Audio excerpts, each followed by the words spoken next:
Hello and welcome to another Binary News, your daily dose of your focus gaming news. Myself, Marta.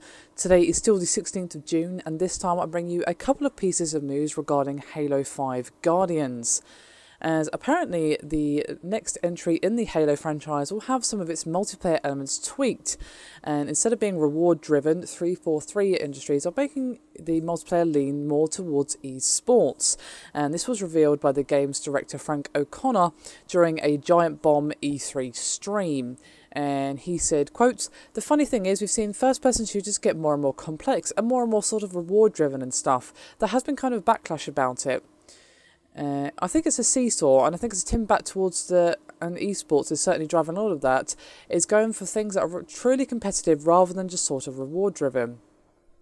And of course, he did then touch on the single player campaign, saying they will keep the rewarding aspect in that particular section of the game. And he said, quote, "But I think you can have your cake and eat it. You can have both these sets of experiences in a game and sort of reward people in the campaign and make sure that your multiplayer is something pure." Now, he's certainly true. This kind of reward sort of Skinner box technique has been used in many FPS, and while that certainly worked very well for FPS and many other games, I don't really blame them for wanting to change it up. Esports is steadily growing. League of Legends and StarCraft 2 have shown the massive popularity of esports in general. League is of course the top esport at the moment, but StarCraft 2 is not far behind. And of course we do have esports for other FPS, but none of them as popular as any of the ones I just mentioned. So I feel like a change towards the esports focus is not necessarily a bad thing.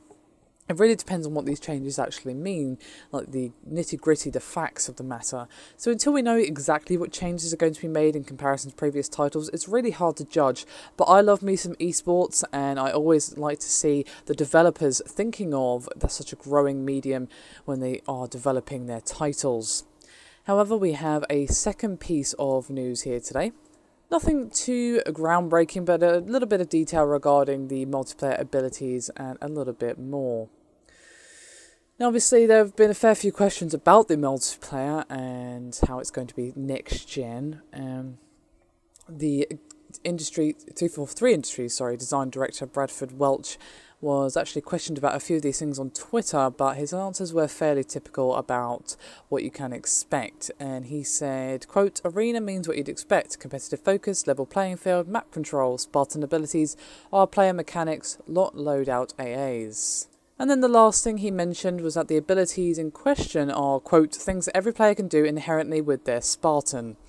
So nothing too groundbreaking there, but a little bit of info that I thought you guys might appreciate. So I think the real topic of discussion here is the esports. What do you think of this particular change to the multiplayer? Is it a good? Is it bad? Or are you going to wait and see what the changes actually are before you make judgment? Do let me know in the comments below, guys. It's always great to hear from you. Anyway, that is me done. Thank you very much for watching, and I'll see you next time.